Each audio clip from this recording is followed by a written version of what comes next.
السلام علیکم ګرانو کتونکو او اوریدونکو ستړي مشئ په همدې هیله چې تاسو ټول برک روغ اوسئ او د ژوند چارې به مو په خیر روانې اوسي. ګرانو کتونکو او درنو اوریدونکو د معلم په خپرونه کې زه شاکر الله وفادار ساسي په دروند خدمت کې حاضر شوم. هیله مند یم چې خپرونه له پیل نه تر پایه راسره تعقیب کړئ. ګرانو کتونکو او ګرانو لیدونکو معلم خپرونه یوه ښوونیزه خپرونه ده چې په دې خپرونه کې د فزیک مضامین لرو د شپږم ټولګي څخه تر 12م ټولګي پورې. دا چې د معلم خپرونه څه ډول خپرونه ده نو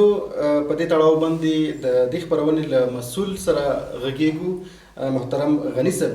راسره دی په خپرونه کې. لومړی غني صاحب تاسو ته ښه راغلاست او ستړي مشئ. مننه. السلام علیکم. بلې هو ستړي مشئ، په خیر راغلی او خیر اوسئ. ډېره زیاته مننه غني صاحب. کو د پروګرام په هکله راته ووایي چې د معلم خپرونه یا پروګرام څه ډول پروګرام دی او په دې کې د ګرانو زده کوونکو لپاره کوم مسایل پر نظر کې نیول شوي دي؟ معلم یو ښوونیز برنامه ده چې دا موږ په لار اچولې، بالخصوص شپږم نه تر 12مه پورې چې دغه مهال زموږ دا خویندې یا زده کوونکي چې دي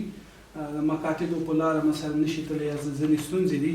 نو دیو لپاره موږ دا په لار اچولې. خپله که معلم هغې ته وګورو یعنې ټیچر یا ښوونکی عربي هغه ده، او که موږ یې داسې معلم دا لغاتونه مات کو یا تشریح کو، دلته موږ ویلی شو چې ګوره میم مثال لام عین معلم کنه، میم عین لام میم یعنی میم ملګری، لام مثال خپله کلمه لري کنه، ملګری د علم لارښوونکی مشر. نو موږ دغه وخت کې بالخصوص ما دا فکر کوو چې باید زه د خپل وطنوالو ته بالخصوص د خویندو لپاره یوه دغسې یو برنامه جوړه کړم چې دوی زموږ د دې پروګرام نه د برنامې نه غشي مستفید شي او خپل دغه کور کې ناسته سره مثلا په اونۍ کې یا مثلا زموږ دا برنامه تعقیب کې زموږ د کتابونه هغه کې وي، او کله چې دوی ته مثلا مکتب سره وصل کېږي نو هغه خپلو صنفونو کې یو ښه نتیجې ته ورسېږي او مخې ته لاړ شي. یعنې زما خپل شخصا دا یو هدف. ډېره مننه غني صاحب. بله موضوع دا چې په دغې برنامه کې کوم موضوعات ته اشاره شوې ده؟ بالخصوص مثلا تاسو ویل چې هغه نجونو ته چې په کور کې ناستې اوس د تعلیم څخه بې برخې دي، هغوی لپاره څه په نظر کې نیول شوي دي؟ موږ خو دوی ته فعلا چې داسې دی زموږ کتاب چې دی موږ چې لیکلی یا مثلا جوړ کړی نه دا مکمل هماغه د معرف کتاب دی. هغې کې مثلا راوخته دا حجم یې سخت زیات دی، لکه یو شاګرد که محصل چې دی یا زده کوونکی چې دی دیو نشي کولی په اسانۍ هغې کې یو څه زر هغه کې یا مثالونه بار بار تکرار شوي دي. دا موږ راټول کړي دي، نه موږ یو خپل کتاب جوړ کړی، ورسره سلایډونه دي، نو دیو د دغې د کتاب د لارې مثلا کولی شي چې دا تعقیب کړي. دویمه موضوع دا مثلا موږ دا په خپل عصري با تجربه استادانو باندې دا تشریح کړې ده، هغه تشریح دیو کولی شي چې بار بار وګوري. دویمه موضوع. دریمه موضوع مثلا موږ په اونۍ کې رادیو برنامه لرو، د تلویزیونونو سره برنامې لرو، دا هغه تعقیب کړي، د هغې د لارې که دیو ته کومه پوښتنه ستونزه نو کولی شي چې په ډېره اسانه شکل بیرته زموږ په ویب سایټ باندې یا زموږ سوشل میډیا چې ده هغې کې موږ ته کمنټ کې یا پوینټ آوټ کې موږ کولی شو چې په ډېر په اسانه شکل دیو ته د دیو هغه مشکلات چې کوم دیو لري په تدریس په برخه کې دغه د مضمون نو انشاءالله رفع حل وي. بالکل ډېره مننه غني صاحب. بله اساسي خبره دا ده چې لکه څنګه چې ما په پیل کې وویل دغه برنامه د شپږم ټولګي څخه تر 12م ټولګي پورې ده. ستاسو د خبرې په تایید باندې آیا دغه د شپږم څخه تر 12م ټولګي پورې چې کوم مضامین راخیستل شوي دا د پوهنې وزارت د دغې نصاب نه راخیستل شوي دي او که تاسو کومه بله لایحې اړوند؟ نه، دا همدغه مضامین دي، خو ما مخکې ویلې چې د دیو لږ حجم زیات دی، صفحات یې زیات دي. یعنې دغې په تصور باندې تاسو دا راخیستي؟ موږ دا داسې یو تسلسل لکه موږ اسانه ډول باندې یو مثال دی په شپږم کې هم راغلی، اووم کې راغلی، سیټونه دي یا مثلا داسې نور خپل معادلات دي کنه، دا بار بار تکرار شوي دي. هغه موږ راټول کړي دي په یو هغه کې، یو محصل ته یو زنځیري په شکل باندې موږ دا صفحات ډېر کم کړي دي او ډېر په کم شکل او په اسانه طریقې باندې چې له دیو کې تنها دلته اوس دا نجونې نه کولی شي زموږ دا ورونه هغه کسان چې مثلا اوس اکثره معرف کې که تاسو وګورئ تعلیمي کال شروع شوی کتاب نه رسیدلی بالکل یا کتاب رسیدلی معلم نه یا مثلا شاګرد حاضری غیر حاضری دا موضوع نو دلته موږ د یو فکر وکړو چې راشه دغه تک موږ لږ ویډیوګانې جوړې کو کتاب هم ته لږ اسانه کو نو دغه زده کوونکي چې دي کاغذ موږ خویندې دي یا ورونه دي یا هغه څوک چې کانکور ته مخې ته ځي یا داسې ریاضي او فزیک په برخه کې غواړي آینده کې دا یو اساسي مضامین دي چې آینده کې دوی کانکور ته یو ښه شکل باندې مخې ته لاړ شي نو دلته موږ د دې د حجم کم کو او یو ښه شکل باندې دوباره تعریف ډېر ښه مننه غریب صاحب دغه پروګرام چې تاسو جوړ کړی دی او تهیه کړی دی د ګرانو زده کوونکو لپاره زده کوونکي له کومه طریقه کولی شي دغه برنامې ته لاسرسی ولري آیا د تلویزیون له نګاه نه یا ریډیو له نګاه نه یا مثلا د ټولنیزو صفحو له نګاه نه کولی شي دغه ته لاسرسی ولري څه کولی شي هغوی کومه طریقه استفاده وکړي اول خو مثلا که موږ ویو چې زموږ ویب سایټ چې دلته به زموږ مکمل معلومات پراته د تدریس په باره کې بیا د دې نه علاوه موږ ځینې رسنیو سره یا رادیو برنامو سره به موږ بعضې تفاهمنامې لرو چې د اونۍ کې به یو دفعه یا 2 دفعه د دې د لارې دا نشر کېږي اوس بعضې کلو بانډو کې مثلا څوک انټرنیټ نه لري نو کولی شي چې هغه رادیو د لارې یا مثلا د تلویزیون د لارې هغه زموږ برنامه تعقیب کړي او هغې کې څوک مثلا لکه کابل یا بعضې داسې نور ځایونه دي هغې کې انټرنیټ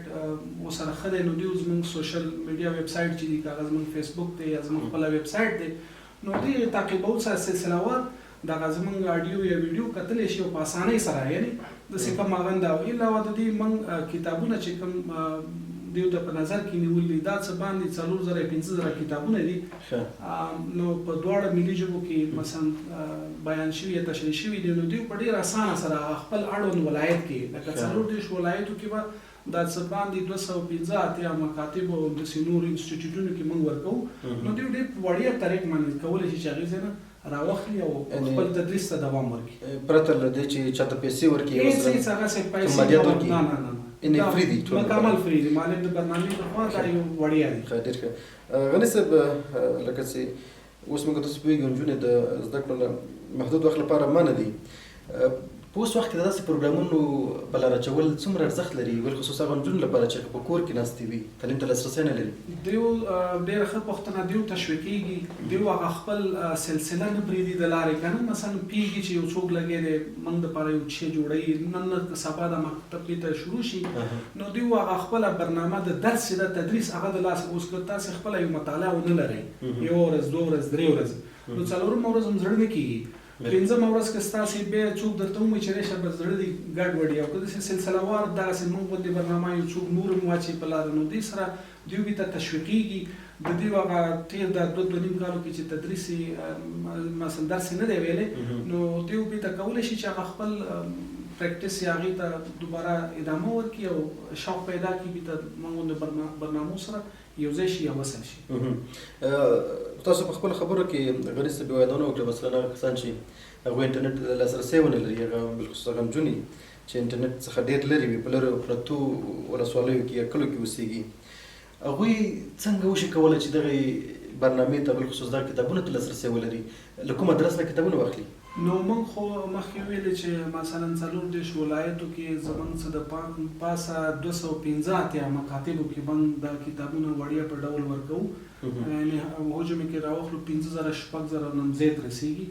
نو دوی فقط هغه مکتبو پورې لاړ شي هلته هغې سره به زموږ یو تفاهمنامه یې هلته عریضه کوي هغه به کتابو ته په وړیا ډول ورکوي دغه موضوع باید روښانه شي دغه مکاتب چې دي باید خصوصي اوسي او نه دولتي به مې خصوصي به ټول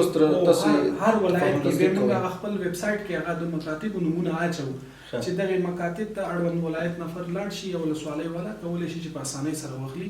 اوس که دوی انټرنیټ ته لاسرسی نه لري طبعا نن سبا خو هر سړی کور کې رادیو یا تلویزیون داسې یو برنامه لري نو هغه زموږ وخت تعقیب کړي چې سهار د خوا وای مازدیګر د خوا نو دوی کولی شي چې په دوامدار لکه څنګه چې مکتبي نو داسې د زموږ برنامې واوري او خپل بندي صنفونو کې هغه د شپږم محصلې کومي اتمې تر 12مه پورې ډېر ښه شکل باندې درس ډېره زیاته مننه غني صاحب کور ودان په وروستیو کې یو پوښتنه بله باید مطرح کړم چې ګرانو زده کوونکو لپاره دغه موضوع نور هم روښانه شي او میندې پلرونه بالخصوص هغه خلک چې هغوی په د تعلیم سلسله کې همداسې دوامداره پاتې شوي دي د دغې ټولو بالخصوص د فزیک د کتاب په هکله راته ووایي چې پرته د پوهنې وزارت د دغه کتابونو نه علاوه له کومو نورو ریفرنس یا ماخذونو څخه استفاده شوې ده له هغوی څخه کوم مواد راخیستل شوي دي که نه؟ او دې کې موږ لږ څه اضافه مثلا نن وخت کې که موږ نړۍ ته وګورو، موږ افغانستان خپل هغې ته وګورو، خلک سپوږمۍ ته وختل، هلته یې کورونه جوړ کړل، هلته ډېر هغه لاړل، مګر موږ اکثرا کتابونو کې هماغه زړې خبرې هماغه یوه سلسله راخلو. نو بعضې ځای کې موږ تصویري په شکل هغې کې لږ اضافه والی راوستی، مګر هغه سلسله هم د هغې نه ده خرابه کړې که نه، چې مثلا د معارف د چوکاټ او هغې نه وځو، خو لږ ماډرن شکل کې دوباره تشریح کړي دي، تصویري شکلونه مو ته لږ اضافه کړي دي چې بعضې زده کوونکي هغه شکل نه هم یو معنا واخلي که نه، لکه چې دلته د استاذ څه هدف و یا دلته د لیکونکي څه هدف و، ولې چې دا چا چې دا کتاب موږ ته لیکلی بالخصوص دوی خپله په همدې بخش کې تخصص لري، ماستري لري، نو ماشاءالله ډېر ښایسته یې تشریح کړی. بالکل ډېره زیاته مننه. په پاکه ژبه باندې په دواړو ژبو کې تشریح شوي دي موږ سره. مننه کور ودان، ډېره زیاته مننه غني صاحب ستاسې له ځوابونو نه چې د برنامې اړوند مو زموږ پوښتنې ځواب کړلې. مننه. ګرانو کتونکو او د راډیو ګرانو اورېدونکو، هیله مند یم چې تاسې د غني صاحب خبرې اورېدلې وي او د معلم د برنامې مې په هکله باندې بالخصوص د فزیک د برنامې اړوند تاسې د پوښتنې چې موږ ترې وکړلې هغه ځوابونه تاسې اورېدلې وي او ځان مو پرې قانع کړی وي. لکه چې اوس موږ تاسې ګورو په دغسې حالاتو کې د نجونو لپاره بالخصوص هغه هلکانو لپاره چې د مکتب ته د تلو لپاره وخت نه لري، کولی شي دغه برنامه تعقیب کړي، د څخه به ډېر شیان زده کړي. ګرانو اورېدونکو او کتونکو، هیله مند یم چې زموږ برنامه مو تعقیب کړي وي. تر بیا چې په دې خپرونه کې ستاسې په دروند خدمت کې حاضرېږم، تر بیا ښه وخت درته غواړم.